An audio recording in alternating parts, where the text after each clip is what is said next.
So, hi everyone, session 1 of BITSAT is over and आप सब bounce back करने के लिए खोज रहोगे एक जरिया कि कैसे कर सकते हैं हम, क्या गलतियाँ रह गई आपसे. So we have Nihar with us. He is second year at BITS Pilani. His name is Nihar Maheshwari. And ये आपके जैसे सिचुएशन में ही थे जब इनका सेशन 1 हुआ था. He scored around 276 and then in 20 days of preparation he bounced back and he secured to score 348 marks. Exactly, you heard it right, 348 marks plus 72 का जंप आया इसके 20 दिन के अंदर. So we'll talk to him and आप अगर पूरा video देखोगे लास्ट तक you will realize how you can do small things and you can make a big impact on your preparation and you can make a very big impact on your total score. Okay, so we'll go with through questions and we'll ask Nihar to answer them one by one. Please subscribe to my channel अगर आपने अभी तक नहीं करा है, ताकि we start making more videos like this and ताकि आपका फ़ायदा हो पाए, right? So Nihar, what do you suggest to the people जिनने सेशन 1 में बहुत ख़राब करा है and they are trying to bounce back, उनका bounce back हो नहीं पा रहा है? तो फर्स्टली कोई बात नहीं, होता है. लाइक मेरा भी हुआ था एंड इनफैक्ट मेरा एडवांस भी उसके बाद और ख़राब हुआ था. तो मैं अल्ट्रा डाउन था, मुझे लगा था मेरा कुछ नहीं होगा.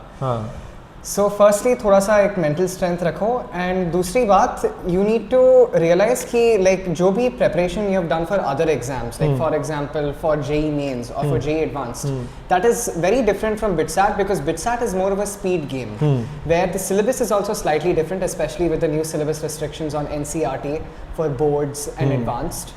So you need to prepare some extra topics. And secondly, BITSAT में you also have another section which is logical reasoning and English.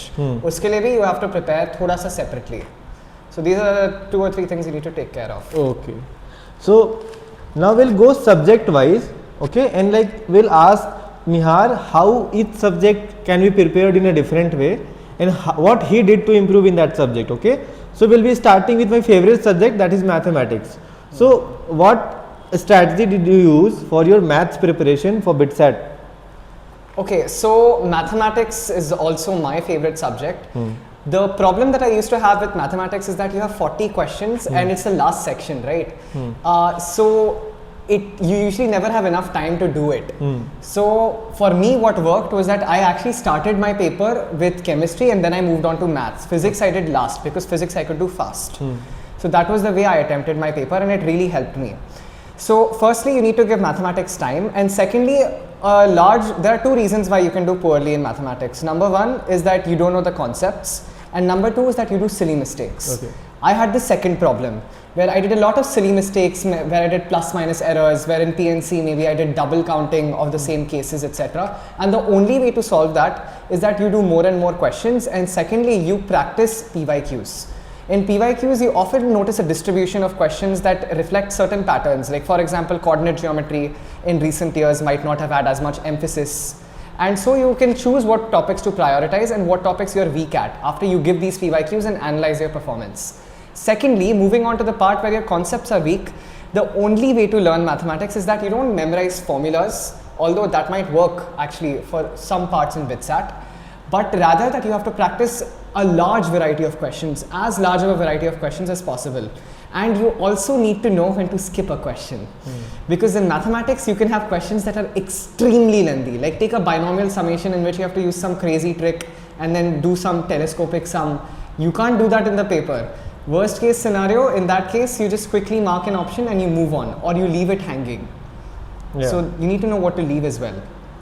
Okay, this is a most detailed analysis of mathematics paper one can give. I completely agree with him and I got 40 out of 40 correct in mathematics. But you have to take these things in mind. You exactly have to know what to leave, what not to leave, because there is no point of spending 3 minutes for a question and then ending up not marking it, right? So now moving on, we'll be moving to chemistry. What was your strategy in chemistry? Right, so chemistry is actually the subject in which my score improved the most. In chemistry, there's a lot of topics in inorganic, like probably environmental chemistry, D block, F block, S block, P block and all that, in which topics are relatively limited in mains. So those extra topics that are there, Study the theory. Like, those are free marks. You mark the option in lesser than 10 seconds after reading the question. So those are free marks. You need to study those topics. Secondly, in chemistry, don't worry too much about physical chemistry, because usually the questions in physical chemistry do not involve a lot of calculation. Like, for example, if it's an electrochemistry question, all they'll ask you is a direct Nernst equation application. Thirdly, talking about organic chemistry. My organic chemistry was quite strong from the very beginning. Basically, organic I didn't even used to revise before I gave papers, because like after a certain point you just know all the reactions, their stereochemistry and reactants. You need to reach that level of comfort with organic. So prioritize inorganic and then secondly organic chemistry for giving BITSAT. Okay. So organic was my weakest subject during my JEE preparation. So whatever Nihar is saying, just blindly follow it, because his organic was the strongest. Now coming back to physics. Okay, so physics is something that is very different in BITSAT than JEE and JEE Advanced, like JEE Mains and Advanced, because they are going to ask you theoretical questions. Now you might know also, because you have given one session of BITSAT. They are going to check your concept in questions here and there in form of statements and everything. So what did you do for physics preparation in BITSAT? So in physics preparation, normally in mains what happens is that you get mostly purely numerical questions. In BITSAT, there are numerical questions, of course, like around 60 to 70% of the paper is numerical.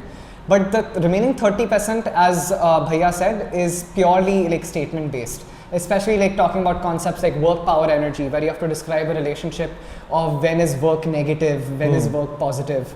So the way I practice these sorts of questions is, of course, you do as many PYQs and mocks as possible.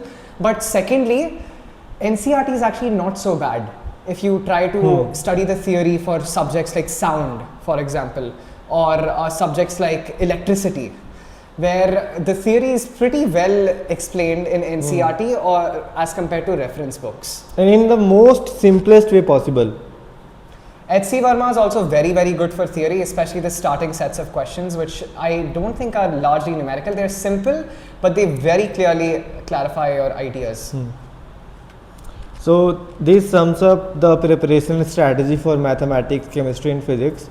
Now we'll be talking about the preparation of English and LR. So please tell us about that. Okay, so I'll be honest with you guys, English wasn't a big problem for me. My English has been reasonably strong since a young age, but if you had a problem in English, the best way to probably work on it was that you know that there's only 3 or 4 types of questions. Number one is you have comprehension style questions. These are free marks in which you basically just need to read the paragraph and answer a question related to it. This is something that you can practice and get good at very quickly. The second type is word meanings. Now, word meanings is a bit of a roll of the dice, so to say, because they can ask you an utterly random word, and it's not like reading the dictionary every day for 20 days is going to improve your score significantly, right? So those questions I would recommend, just hope to God that you're lucky. Then thirdly, you had questions on grammar. Grammar is again something that you can get better at with practice, right? Like especially topics like reported speech, for example, or a verb agreement, subject-verb agreement, etc. These are simple topics that you can get better at. And lastly, you had like a sort of mixed style of questions in which maybe they ask you some sort of recommendation based on a piece of text or based on some context. And then there's a bunch of options. Usually the only thing that happens here is that you get confused between 2 options and you have to choose between them. Again, the way to prepare for this is that you can't. Like, how many questions will you practice like this? Every time they'll give you a different context, and largely it depends on heuristics, your own intuition. So don't worry about that. Moving on to logical reasoning. Logical reasoning is something you can improve at very quickly. My logical reasoning was somewhat poor. Again, the styles of questions are fairly constant. For example, you have pattern filling questions, or you have boxes based questions in which you have a grid and then you have to fill in the missing number or the missing dice position. You have dice construction questions, mapping questions, etc. And all of these questions are like fairly practiced. You can even take up SOF Olympiads or any kind of Olympiads where you can see these questions. But the place that I practiced from was GMAT. GMAT had all of these question varieties, and there's lots of websites out there which offer this content for free. So you can go to them and just practice these questions. Don't spend too much time on LR and English, because ultimately you can see that the marks they have combined is 15 plus 10. 15 questions plus 10, right? So don't take too much tension about English. Take a little bit of tension about LR, but spend most of your time working on PCM. Yeah.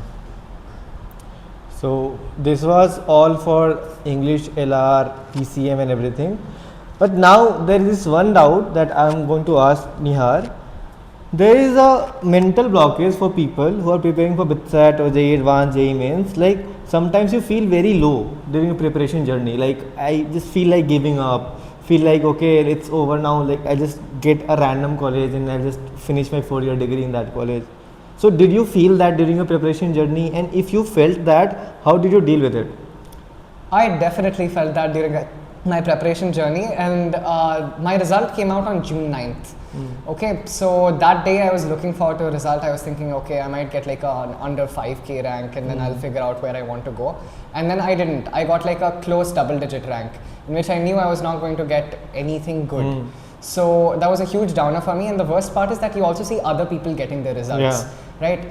So first thing, comparison is the thief of joy. So you need to stop comparing yourself to others. I know this is easy to say and really hard to do, but the best way to lock in is to just remember that their journey is going to be very different from your own. Okay, they might have cracked things that you might not have, but it's time that you focus on yourself. You need to realize that their strengths and your strengths are different.